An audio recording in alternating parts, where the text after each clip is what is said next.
తెలంగాణ దూసుకెడుతోంది. ఆర్థికాభివృద్ధిలో తెలంగాణ పరుగులు పెడుతోంది. ఇది నేను చెప్తున్నటువంటి మాట కాదు, తెలంగాణ సీఎం రేవంత్ రెడ్డి చెప్తున్నటువంటి మాట. ఆయన ఇస్తున్నది పొలిటికల్ స్టేట్మెంట్ అంతకన్నా కాదు. ఎందుకంటే తెలంగాణలో పర్ క్యాపిటా ఇన్కమ్ అంటే తెలంగాణ తలసరి ఆదాయం దూసుకుపోతోంది అనేటువంటిది ఆర్బీఐ ఇచ్చినటువంటి నివేదిక ప్రకారం ఉన్నటువంటి స్టేట్మెంట్.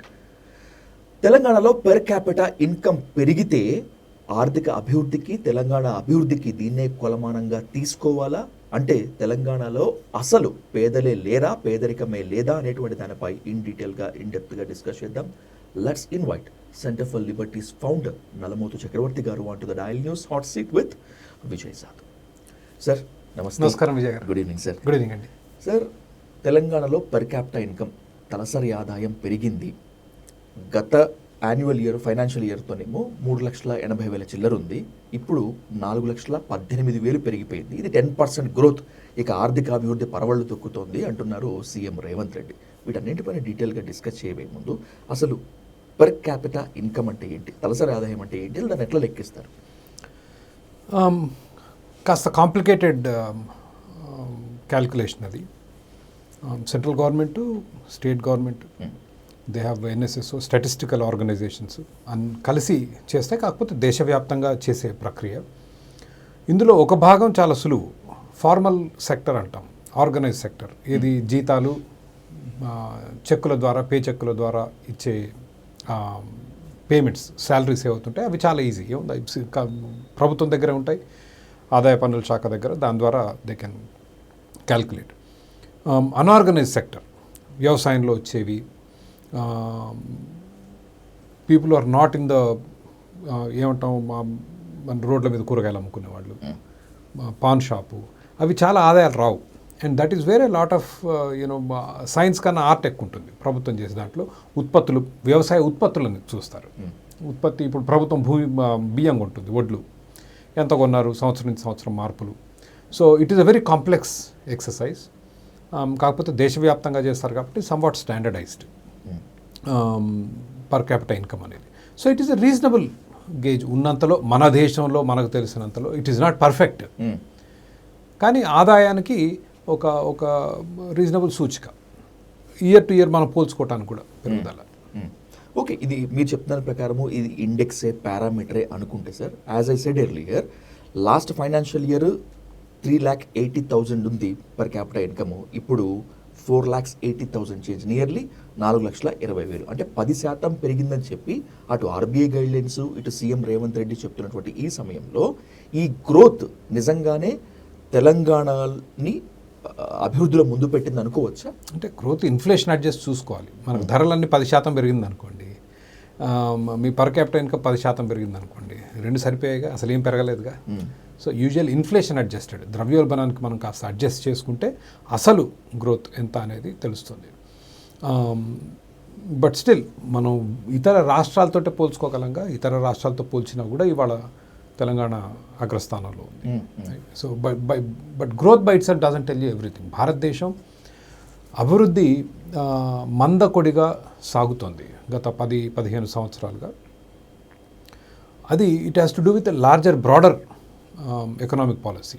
కేంద్ర ప్రభుత్వం తీసుకున్న ఆర్థిక విధానాల మూలంగా భారతదేశ ప్రగతి కుంటుపడింది గత 10-15 సంవత్సరాల్లో, ప్రత్యేకంగా మోడీ గారు వచ్చిన తర్వాత. సో అది అన్ని రాష్ట్రాలు, అంటే భారతదేశం ప్రగతి కుంటుపడితే అన్ని రాష్ట్రాలు కుంటుపడతాయి ఇక. బట్ ఉన్నంతలో ఈ ఉన్న రాష్ట్రాల్లో తెలంగాణ కాస్త బాగుండటం నాకేం పెద్ద ఆశ్చర్యం కలిగించలేదు. సో ద గ్రోత్, తెలంగాణ అభివృద్ధికి బీజాలు రాష్ట్ర ఆవిర్భావంతో మొదలయ్యాయి. ఎందుకంటే అప్పటి వరకు అభివృద్ధి ఆగింది. ఇక్కడ సమైక్య ఆంధ్రప్రదేశ్ రాష్ట్రంలో ఉన్న రాష్ట్ర విభజనకు సంబంధించిన గొడవల మూలంగా కొంత పెట్టుబడులు రావడానికి సంకోచించారు చాలామంది. ఒకసారి రాష్ట్ర విభజన జరిగిపోయిన తర్వాత ఓకే, నా ఈ రెండు రాష్ట్రాలు కూడా కాస్త స్టేబుల్, శాంతి భద్రతల సమస్యలు లేవు, గొడవలు లేవు, విభేదాలు లేవు అన్న తర్వాత బాగా పెట్టుబడులు వచ్చాయి. కేటీఆర్ గారి నాయకత్వంలో హైదరాబాద్ మీద దృష్టి బాగా పెట్టడం మూలంగా ఐటీ సెక్టర్ బాగా ఇంప్రూవ్ అయింది. So all of these are now contributing. Sir, ఇప్పుడు తెలంగాణ సీఎం రేవంత్ రెడ్డి చెప్తున్నారని మాత్రమే కాకుండా ఆయన పొజిషన్లో ఇంతకు ముందు ఉన్న వాళ్ళైనా రేపు వచ్చే వాళ్ళైనా కూడా తలసరి ఆదాయం పెరిగితే అసలు దాన్ని ఒక రేంజ్ లెవెల్లో చాలా గొప్పగా అయితే బ్రాండ్గా చెప్పుకుంటూ ఉంటారు. చాలామంది చెప్పేది ఏంటంటే మీరు తలసరి ఆదాయాన్ని చూసే ఎందుకు సంఖ్యలు గుద్దుకుంటూ ఉంటారు, అసలు లోతుల్లోకి వెళ్ళాలి కదా అని చెప్పి. సో పెర్ క్యాపిటల్ ఇన్కమ్ పెరగటం అనేటువంటిది మిగతా సమస్యల్ని కవరప్ చేయడానికి చేసేటువంటి కవర్ డ్రైవ్ అనుకోవచ్చా, లేకపోతే నిజంగా పర్ క్యాపిటల్ ఇన్కమ్ పెరిగితే మనము సంతోషంగా ఫీల్ అవ్వచ్చా? అంటే రెండు రకాలు పర్ క్యాపిటల్ ఇన్కంలో కూడా తెలుగులో ఏదో సామెత ఉంటుంది, వాపు చూసి బలుపు అనుకున్నాడని. సో బలుపు ఉంటుంది, వాపు ఉంటుంది. ముందు ఒక వాపు గురించి చెప్తాను. అండ్ పర్ క్యాపిటల్ ఇన్కమ్ అసలు గణాంకమే తప్పు, completely highly flawed in the sense అది మనకు ప్రజల ఆదాయం మీద సరైన సంకేతం కాదు. Per capital income I'll tell you why. మొదటిది వాపు బలుపు ఏంటంటే తెలంగాణ రాష్ట్రం అటుపక్క ఆంధ్రప్రదేశ్ రెండు రాష్ట్రాలు కూడా విపరీతమైన అప్పులు చేస్తున్నాయి, విపరీతమైన అప్పులు. రేవంత్ రెడ్డి గారు చాలా గర్వంగా చెప్పారు, మా ప్రభుత్వం ఏదైతే సంక్షేమ పథకాలు చేస్తుందో అయితే మొన్న బడ్జెట్లో 1,10,000 కోట్లు 1,15,000 కోట్లు సంక్షేమానికి వెచ్చిస్తున్నామన్నారు. సంక్షేమం అంటే ఉచితాలు. ఆ ఉచితాల మూలంగా కూడా పర్ క్యాపిటల్ ఇన్కమ్ పెరిగే అవకాశం ఉంది, ఎందుకంటే విపరీతంగా అప్పులు తీసుకుంటున్నారు. అప్పులు తీసుకొని మీ అందరికీ డబ్బులు ఇస్తే, రాష్ట్రంలో ప్రజలందరికీ అప్పు ఇస్తే డబ్బులు ఇస్తే మనం అప్పులు చేసి పెంచుకుంటే ఈ పర్ క్యాపిటల్ ఇన్కమ్ పెరుగుతుంది, జీడిపి కూడా ఇన్ఫ్లేట్ అవుతుంది. దీనికి మంచి ఉదాహరణలు మనకు పాకిస్తాను, మొన్న శ్రీలంక వచ్చిన సంక్షోభం, కొంత బంగ్లాదేశ్ కూడా ఈ ఇబ్బందులు ఎదుర్కొంది. ఒక దశలో బంగ్లాదేశ్ పాకిస్తాన్ భారతదేశం కంటే వేగంగా అభివృద్ధి చెందాయి. అందరూ ఇది ఎక్కడిది అసలు అనూహ్యంగా భారతదేశం కన్నా అవి వెనకబడ్డ దేశాలు కదా, అంత అభివృద్ధి. పాకిస్తాన్ అంటే జీడిపి రేట్ ఆఫ్ గ్రోత్, మీరు నాకు పర్సంటేజ్ అన్నారు, పర్సంటేజ్లో ముందుకెళ్ళింది. అసలు భారతదేశం కన్నా సగటు per capital income was higher. Bangladesh suppose Bangladesh మనకు వలసలు రావాలి కదా అందరూ భారతదేశానికి, అట్లాంటిది సగటు ఆదాయం భారతదేశం కంటే బంగ్లాదేశ్ అధికమైంది. అండ్ ఈ మూడు దేశాలు నేను చెప్పినాయి, బంగ్లాదేశ్, శ్రీలంక, పాకిస్తాన్, మూడు సంక్షోభంలోకి వెళ్ళాయి. కారణం అప్పు. విపరీతంగా అప్పు చేసి దేశంలో ఖర్చు చేస్తే కొంత మౌలిక సదుపాయాల మీద కూడా ఖర్చులు పెట్టారు. పోర్ట్లు, రోడ్లు, బ్రిడ్జిలు ఇట్లాంటివి కూడా కట్టారు. బంగ్లాదేశ్లో కట్టారు, శ్రీలంకలో కట్టారు, పాకిస్తాన్లో తక్కువ అనుకోండి. కట్టినప్పటికి కూడా మీరు అప్పులు చేసిన తర్వాత తీర్చే రోజు ఒకటి వస్తుంది. అండ్ భారతదేశం అట్లీస్ట్ కొంత మనం ఇంటర్నల్గా డొమెస్టిక్ అప్పు చేస్తున్నాం, వాళ్ళు ఇంటర్నేషనల్ అప్పు చేశారు. బంగ్లాదేశ్, పాకిస్తాన్, శ్రీలంక విదేశాల నుంచి తెచ్చుకున్నారు అప్పు. విదేశాల నుంచి తెచ్చుకున్నాడు ఆగడు, తీర్చడం ఎట్లా తీర్చాలి, డాలర్లో తీర్చాలి. భారతదేశంలో అప్పు మనం రూపాయల్లో తీర్చుకోవచ్చు. ఇప్పుడు విజయసాధు గారి దగ్గర అప్పు తీసుకున్నానండి, మా అప్పు తీసుకుంటాను రూపాయల్లో. అమెరికాలో ఉన్న దగ్గర తీసుకుంటే డాలర్లో తీరాలి, అంతే కదా. అమెరికా నుంచి తీసుకుంటే డాలర్ రావాలంటే మనం ఎగుమతులు చేయాలి. ఎగుమతులు చేయాలంటే మీకు ఆర్థికంగా బలంగా ఉండాలి మీరు. సో పాకిస్తాన్ దగ్గర లేవు డాలర్లు, శ్రీలంక దగ్గర లేవు. విపరీతమైన విదేశీ అప్పులు చేశారు, అది ఫ్లాప్ అయింది. క్రాష్ అయినాయి economies. Bangladesh has crashed, Pakistan has crash, Sri Lanka has crashed. ఇప్పుడు కొంచెం తిప్పుకున్నాయి ఈ మధ్య కాలంలో. బట్ ద పాయింట్ నేను చెప్పేది బలుపు వాపు ఏంటంటే అప్పులు చేసి కూడా పర్ క్యాపిటల్ ఇన్కమ్ పెంచుకోవచ్చు. అది బలుపు అది వాపు అవుతుంది కానీ బలుపు అవుతుంది. సో మనకు కావాల్సింది ఏంటంటే ఆర్థిక అభివృద్ధి, ప్రజల ఉత్పత్తి, మనం చేసే ఉత్పత్తులు పెంచడం ద్వారా వచ్చే అభివృద్ధి ఏదైతుందో that is more sustainable, that is real growth. అది తెలంగాణ విషయంలో ఇవాళ మీకు రేవంత్ రెడ్డి గారు ఎన్నో స్పీచ్లు, రక్తం కారిపోతుంది, నా దగ్గర ఒక పైసా లేదు, నయా పైసా లేదు అని చెప్తుంటాడు. నన్ను కోసినా కూడా పైసా, నన్ను కోసినా కూడా 5 రూపాయలు రావు. మొత్తం టీఆర్ఎస్ ప్రభుత్వం రాష్ట్రాన్ని అప్పుల పాలు చేస్తుంది అనేది విచ్ ఈజ్ ట్రూ. ఆంధ్రప్రదేశ్లో కూడా అదే పరిస్థితి. అఫీషియల్గానే దాదాపు 10 లక్షల కోట్ల రూపాయల అప్పులు ఉన్నాయి వాళ్ళ తెలంగాణ రాష్ట్రానికి. So the state is in very bad condition financially. ఇక పర్ క్యాపిటల్ ఇన్కమ్ విషయానికి వస్తే అసలు అమెరికాలో పర్ క్యాపిటల్ ఇన్కమ్ రిపోర్ట్ చేయని రోజు ఉండదు. ఎవ్రీడే మీరు పొద్దున్న లేచి రేడియో ఆన్ చేయగానే మీడియం ఇన్కమ్ అంటాడు. Median income, okay, not average income. మన దేశంలో మనకు చెప్పేది ఏంటంటే per capital income is average. మనకు చిన్నతనంలో మరి మీకు గుర్తుందో లేదో స్టాటిస్టిక్స్ క్లాస్లో మీన్, మీడియన్, మోడ్ అని 3 ఉండే. 3 యావరేజ్లే. అవును సార్, అవును. ఒక ₹1,00,000 10,000, యావరేజ్ ఈజ్ 55,000. ఏమండి, are we can do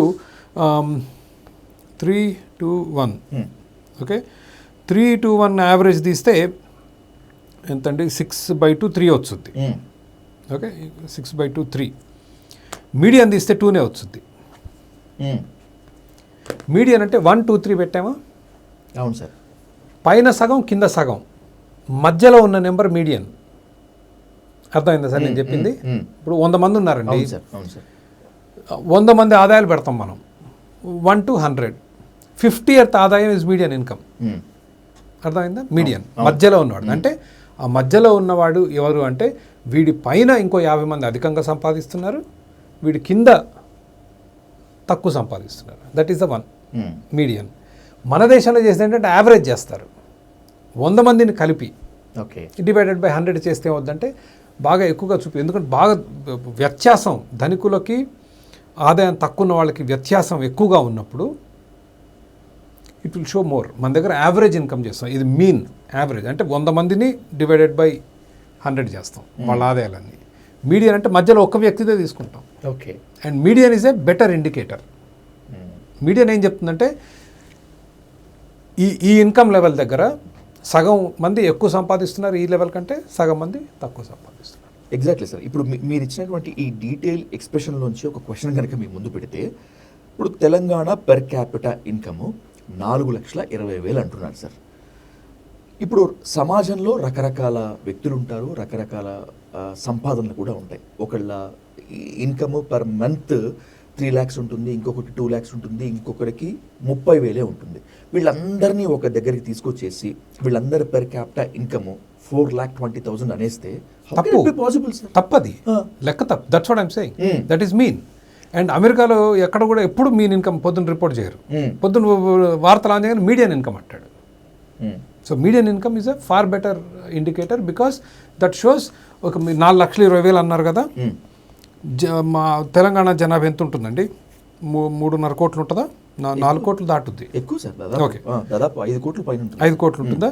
so 4,20,000 కదా మీరు చెప్పింది 4,20,000 అంటే తెలంగాణ జనాభా 5 కోట్లు అనుకుంటే 2.5 కోట్ల మందికి 4,20,000 కంటే తక్కువ ఆదాయం 2.5 కోట్ల మందికి 4,20,000 కంటే ఎక్కువ ఆదాయం ఉన్నట్లు అట్లీస్ట్ యూ నో దట్ 4 లక్షల సగం మందికి 2.5 కోట్ల మందికి 4 లక్షల కంటే అధికంగా ఆదాయం ఉన్నట్లు మీకు మీరు చెప్పే పర్ క్యాపిటల్ ఇన్కమ్ నాకు తెలియదు exactly so median income is what we should adopt ఇదంతా లెక్కల గారడి అనుకోవచ్చుగా సార్ ఒక మాటలో చెప్తాను లెక్కల గారడి మారటానికి reluctance they can easily also calculate median income కాకపోతే మన అధికారులకి భారతదేశానికి బ్రిటిష్ స్వాతంత్రం వచ్చినప్పుడు రిపోర్ట్ చేస్తూ ఉంటారు ఇంకా అదే మూస అడిగేవాడు ఉండడు మార్చేవాడు ఉండరు but it does not tell you అంటే సగటు మానవుడు సగటు మనిషి సమాజంలో ఆదాయం ఎట్లా ఉందన్నది per capital income is not a good indicator especially వ్యత్యాసం బాగా ఉన్నప్పుడు ఆర్టిఫిషియల్లీ ఎక్కువగా చూపిస్తుంది కోటీశ్వరుడు ఉంటాడు అసలు తిండికి లేనివాడు ఉన్నాడు అనుకోండి యావరేజ్ తీస్తే 50 లక్షల ఆదాయం చూపిస్తుంది అది that is the problem so that's median is a better indicator sir I will conclude with 2 important questions sir the first one is sir మన సమాజం టోటల్ భారతదేశం మొత్తంలో 90% ఇన్కమ్ అలాగే 90% సంపద మొత్తం కేవలం 10% వాళ్ళ చేతుల్లో ఉంటుంది ఆ మిగతా 90% మందికి సంపాదన 10% మాత్రమే ఉంటుంది ఆర్థికంగా ఇన్కమ్లోనే ఇంత వ్యత్యాసాలు ఉన్నాయని చెప్పి ఓపెన్గా తెలిసినా కూడా ఈరోజు తెలంగాణ గురించి చెప్పుకుంటున్నాం రేపు భారతదేశం గురించి భారతదేశ తలసరి ఆదాయం పెరిగిపోతుందని చెప్పి గప్పాలు కొట్టుకుంటూ ఉంటాం అంటే ఏంటి గవర్నమెంట్స్ ఏం చెప్పదలుచుకుంటున్నాయి ఏం చేయదలుచుకుంటున్నాయి ఓకే మీరు అడిగే ప్రశ్న మంచిది సో నేను ఇచ్చే సమాధానం ఈజ్ నాట్ మీరు ట్రెడిషనల్గా ఎవరిని అడిగినా ఆదాయ వ్యత్యాసాల వలన వచ్చే హాని గురించే మాట్లాడతారు నేను ఆదాయ వ్యత్యాసాలకు వ్యతిరేకం కాదు ఒక వ్యక్తి ఒక అద్భుతమైన వ్యాపారం నిర్మించి ప్రజల అవసరాలు తీరుస్తున్నాడు అనుకుందాం okay Elon Musk space X శాటిలైట్లు పంపిస్తున్నాడు ప్రపంచవ్యాప్తంగా కమ్యూనికేషన్ నెట్వర్క్ నిర్మిస్తున్నాడు ఎంతోమందికి ఉపయోగపడతాడు అమెజాన్ ప్రతి ఇంటికి డెలివరీ సిస్టమ్ తీసుకొచ్చింది దాని తర్వాత మన భారతదేశంలో కూడా రకరకాల ఇన్నోవేషన్స్ వచ్చాయి యాపిల్ ఫోన్ కోట్ల మందికి ఫోన్లు సప్లై చేస్తున్నారు సో ప్రజల అవసరాలు తీర్చి మీ మేధో సంపత్తిని వాడి మీరు అనూహ్యమైన సంపదను సృష్టిస్తే సమాజానికి వచ్చిన నష్టం లేదు ఎందుకంటే మీకు అవసరం ఉండి మీ డబ్బు కన్నా ఇది విలువైనది అంటేనే కొంటారు మీరు. ఇది ఒక 50,000 ఉంది సార్ ఫోను, ఇది 50,000 కొట్టారంటే మీకు 50,000 కన్నా ఎక్కువ ఉపయోగం ఉంటేనే కొంటారు మీరు. You understand? అంతే సార్. అంతే కదా. So you are serving the society. డబ్బు నోట్ దగ్గర ఉన్న డబ్బు ఏమవుద్ది, అతను పరుపు కింద డబ్బులు కట్టలు కట్టలు దాచుకోరు. ఈలాన్ మస్క్ సంపద ఉందనుకోండి, మొత్తం మళ్ళీ అదే కంపెనీలో పెట్టుబడిలానే ఉంటుంది. అది పనిచేస్తూ ఉంటుంది, వర్క్ చేయాలని అనుకుంటారు. అది దానిపై ప్రతి వ్యాపారస్తుడు కోరుకునేది ఏంటి, నా దగ్గర కోటి ఉన్నాయంటే 2 కోట్లు కావాలనుకుంటాడు, అంతే. 2 కోట్లు ఉంటే 10 కోట్లు కావాలనుకుంటాడు. అంటే పెట్టుబడులు పెడతా ఉంటాడు. పెట్టుబడులు అంటే ఏంటి, ప్రజల అవసరాలు తీర్చడానికి అతను ప్రయత్నం చేస్తూ ఉంటాడు. అవసరాలు తీర్చలేని రోజు నష్టాలు వస్తాయి, పెట్టుబడి కరిగిపోద్ది, దివాలా తీస్తాడు. ఎంతమంది మనం సక్సెస్ఫుల్ వ్యాపారస్తులు తక్కువ, నష్టపోయే వాళ్ళు ఎక్కువ. 100 మందిలో 1, 2, 3, ఒక 5 ఉంటే గొప్ప. 95 మంది నష్టాలు పోయి ఎంతమంది చెప్తారు సార్, ఈ వ్యాపారం పెట్టి ఆరిపోయింది సార్, దివాలా తీసాను సార్, అయిపోయింది మొత్తం, ఆస్తులు పోయి అన్ని పోయి అని చాలా మంది ఉంటారు. అండ్ అటు ఈ ప్రపంచము, ఈ కాంపిటేటివ్ వరల్డ్ పరాజితుల గాథలు వినడానికి సిద్ధంగా ఉండదు. Right, exactly. అవును సార్. ఎక్కడ ఆదాయ వ్యత్యాసం మంచిది కాదు అంటే, మీరు ప్రభుత్వాన్ని అడ్డం పెట్టుకొని లంచాలు తీసుకొని మీ కొరకు ప్రత్యేకంగా చట్టాలు రాయించుకొని మీరు ఒక ల్యాప్టాప్ ఫోన్ కంపెనీ పెట్టాలనుకోండి, ఆరు ల్యాప్టాప్ పెట్టాలనుకోండి, వెళ్ళి మన ఉద్యోగాలు పోతాయి ఇక్కడ ల్యాప్టాప్లు దిగుమతి చేసుకుంటే, కాబట్టి ల్యాప్టాప్ల మీద ఆంక్షలు విధించండి, ల్యాప్టాప్ దిగుమతుల మీద ఆంక్షలు విధించండి అని చెప్పి మీరు ల్యాప్టాప్ ఫ్యాక్టరీ పెట్టుకుంటారు. ఎందుకు, మీకు వాళ్ళు చుట్టాం అక్కడ, మీకు గుజరాత్ వాళ్ళు, మీకు మోడీ గారి బంధువులు, దేశభక్తి అని చెప్తారు, ఆంక్షలు పెట్టుకొని మీరు పెట్టుకుంటే మరి పోటీ లేదుగా. మీరు దిగుమతి చేసుకుంటే 25,000 అవుతుందండి ల్యాప్టాప్, డ్యూటీలు వేస్తే 40,000 అయింది, మీరు 25,000కి ఇక్కడ తయారు చేసి అమ్ముకుంటారు, పోటీ లేదుగా మీకు. ఇవాళ భారతదేశం జరిగేది ఏంటంటే, అంబానీలు కానివ్వండి, అదానీలు కానివ్వండి, పెద్ద పెద్ద కాంట్రాక్టర్లు కానివ్వండి, విద్యుత్ కాంట్రాక్టర్లు, ఇరిగేషన్ కాంట్రాక్టర్లు, రోడ్డు కాంట్రాక్టర్లు, రైల్వే కాంట్రాక్టర్లు, మైనర్లు, మైనింగ్లో ఖనిజాలు కానీ, గ్రానైట్ కానీ, సిమెంట్ కానీ, ప్రభుత్వాన్ని అడ్డం పెట్టుకోవటం, స్పెషల్ ప్రివిలేజెస్ తెచ్చుకోవటం, ప్రత్యేక గ్రాంట్లు, అడ్డగోలుగా సంపాదించడం. ఎయిర్పోర్ట్లు మీరు చూస్తున్నాం కదా, ఎయిర్పోర్ట్లు కానివ్వండి, పోర్ట్లు కానివ్వండి, అన్నీ వాళ్లేగా. అది మంచిది కాదంటున్నాను. ఎందుకు మంచిది కాదంటే, అది ప్రజల అవసరాలు తీర్చి మీరు కోట్లు గడించడం లేదు.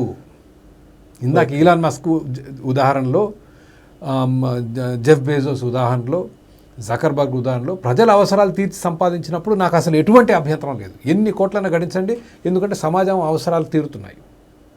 మీరు ఒక మైను అన్యాయంగా లాక్కుంటే, ఒక విద్యుత్ కాంట్రాక్ట్ 1,000 కోట్ల రూపాయల విద్యుత్ కాంట్రాక్ట్ వేరేవాడు మీకు ఒక 200 కోట్ల విద్యుత్, మొన్న ట్రాన్స్కో, ఏపీ ట్రాన్స్కో అండి, ఒక్క ట్రాన్స్ఫార్మర్, ఒక 133 kV ట్రాన్స్ఫార్మర్ల ఆర్డర్లో 10 కోట్లు 15 కోట్లు తేడా ఉంది తెలంగాణకి, ఆంధ్రాకి. అంతమంది మన డబ్బులే కదా అవి. మీరు ఫేర్గా పోటీ ప్రపంచంలో చేసి డబ్బులు సంపాదిస్తే సంతోషం. అండ్ చేసేవాళ్ళు ఉన్నారు ఇవాళ భారతదేశంలో. ఏమండి, ఈ దేశం దుర్మార్గమైన చట్టాలతో ఎవరిని న్యాయంగా వ్యాపారం చేయని ఒప్పుకుంటాను, అయినా కూడా ఉన్నంతలో చేసేవాళ్ళు ఉన్నారు కొందరు. ఇన్ఫోసిస్ ఉంది, విప్రో ఉంది, మనకు తెలిసి రెడ్డి ల్యాబ్స్ ఉంది. వాళ్ళు అసలు ఏమీ లేకుండా బాగా పర్ఫెక్ట్గా చేస్తాను చేయరు, కానీ ఓవరాల్గా they are good people. Apollo hospitals, Divi labs, పెద్ద కంపెనీలు, they are doing a decent job. కాకపోతే వాళ్ళ అదృష్టం ఏంటంటే వాళ్ళు విదేశాలతో చేస్తున్నారు వ్యాపారం, కాబట్టి వాళ్ళని పిక్ చేయట్లేరు. కానీ but these are the companies, ఏదైతే ప్రభుత్వాన్ని అడ్డుపెట్టిగా అడ్డగోలుగా సంపాదించే కంపెనీలు, దానివల్ల వచ్చే ఆదాయ వ్యత్యాసాలు వల్ల సమాజానికి ఎనలేని నష్టం. సో 2 రకాల ఆదాయ వ్యత్యాసాలు, విజయసాద్ గారు, టు కంక్లూడ్ ఈజ్ న్యాయంగా వ్యాపారం చేస్తూ, ఇతరులతో పోటీ పడుతూ, సమాజ అవసరాలు తీరుస్తూ ఎంతన్నా సంపాదించుకోండి. నాకు వ్యక్తిగతంగా మా సిద్ధాంతంలో ఎటువంటి అభ్యంతరం లేదు. దానివల్ల సమాజానికి ఎనలేని మేలు జరుగుతుంది. ప్రభుత్వాన్ని అడ్డం పెట్టుకొని, ప్రత్యేకంగా చట్టాలు రాయించుకొని, రాయితీలు తెచ్చుకొని, ఇతరులతో పోటీ పడకుండా ఏదైతే మీరు చేసే దోపిడీ చేసి మీరు ఏదైతే ధనవంతులు అవుతున్నారో, చాలామంది ఉన్నారు ఇవాళ భారతదేశం, అది దేశానికి అపారమైన నష్టం చేస్తుంది.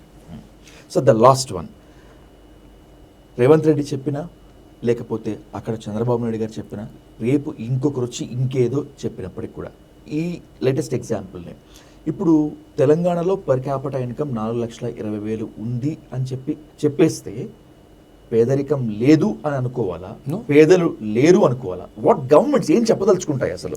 అసలు విజయసాద్ గారు, ఈ గణాంకాలు ఎందుకు చూడటం? ఒకసారి బయటకు వెళ్ళి గ్రామీణ ప్రాంతాలు చూస్తే తెలిసిపోతుంది ఎంత పేదరికం ఉందో. సో పేదరికం ఎక్కడికి పోలేదు. ఇంకా చాలామంది ప్రజలు కోట్లల్లో ఉన్నారు బీదరికంలో ఉన్నవాళ్ళు. కొంత ఆర్థిక అభివృద్ధి జరుగుతోంది. మన దేశం ఈరోజు చైనా కంటే 5 వెనకబడి ఉంది. So we long way to go. We need double digit growth రాని లేదు. పేదరికం ఎక్కడ పోయింది? రేవంత్ రెడ్డి గారు చెప్తారా పేదరికం పోయిందంటే మరి తెల్ల రేషన్ కార్డులన్నీ తీసేయాలి. ఎన్ని కోట్లు ఉంటాయో నాకు తెలియదు. తెల్ల రేషన్ కార్డులు అన్నీ పోవాలిగా. వాళ్ళు కట్టే ఇళ్ళు కానీ అసలు తెల్ల రేషన్ కార్డుల ప్రకారం మన రాష్ట్రాల్లో 80% జనాభా బీదరికంలోనే ఉన్నారు. అంతే ఆ లెక్కను చూసుకుంటే. రైట్. సో ప్రభుత్వం అంటుంది కదా, మనం ఇచ్చింది కాదుగా, ప్రభుత్వం ఇచ్చింది కదా తెల్ల రేషన్ కార్డులు. The valid point sir. ఇప్పుడు ఇందిరమ్మ ఇల్లు ఇచ్చేది వాళ్ళే, టిడ్కో ఇల్లు ఇచ్చేది వాళ్ళే, సంక్షేమ పథకాలు ఇచ్చేది వాళ్ళే, మీరు చెప్తున్నట్లు వైట్ రేషన్ కార్డులు ఇచ్చేది వాళ్ళే. మళ్ళీ తెలంగాణలో పర్ క్యాపిటా ఇన్కమ్ లేకపోతే ఆంధ్రప్రదేశ్లో పర్ క్యాపిటా ఇన్కమ్ ఇంత పెరిగిందని చెప్పేటువంటి వాళ్ళే. అంటే ఏది చెప్పినా ఏది చేసినా ప్రజలు వింటారనేటువంటి నమ్మకమా? 100%. సో ఇవాళ రాజకీయ నాయకులు ఏంటంటే మీడియా సంస్థలు మా చేతిలో ఉన్నాయి, సోషల్ మీడియాను కూడా ఇప్పుడు ఇన్ఫ్లుయెన్స్ చేయగలుగుతున్నారు. ఎందుకంటే వేలాది మందిని 100 మందిని పెట్టుకొని ఈ పోస్టులు చేయించుకొని వీడియోలు చేయించుకుంటున్నారు. కాబట్టి మేము ఏం చెప్పినా చెల్లుతుంది అనేది వాళ్ళకి మైండ్లో గట్టిగా ఉంది. అండ్ దే స్ట్రాంగ్లీ బిలీవ్ ప్రజల్ని మభ్యపెట్టొచ్చు, ప్రజలకి ఎటువంటి వీ కెన్ మిస్లీడ్, ప్రజలకి ఏది చెప్పినా నమ్మించవచ్చు అన్న గట్టి నమ్మకం వాళ్ళకు ఉంది. And they are doing it to today. Done sir. ప్రభుత్వాధినేతలు ఎవరైనా, పాలసీ మేకర్లు ఇంకెవరైనా, పవర్లో ఎవరున్నా కూడా ఒకవేళ అబద్ధాలు చెప్తే, మోస్ట్లీ అదే చెప్తుంటారు రాజకీయ నాయకులు ఎవరైనా కూడా, ఆ అబద్ధాలని ఇది కదా నిజం, ఇలా అబద్ధాలు ఎందుకు చెప్తున్నారు అని చెప్పి అన్ని రంగాల్లో ప్రజలు నిలదీసేటువంటి స్టేజ్కి రావాలని చెప్పి మనస్ఫూర్తిగా కోరుకుందాం. మళ్ళీ ఇంకొక టాపిక్తో మళ్ళీ కలుస్తాను Chakravarthi garu. Thank you so much sir. Thank you Vijayasad గారు.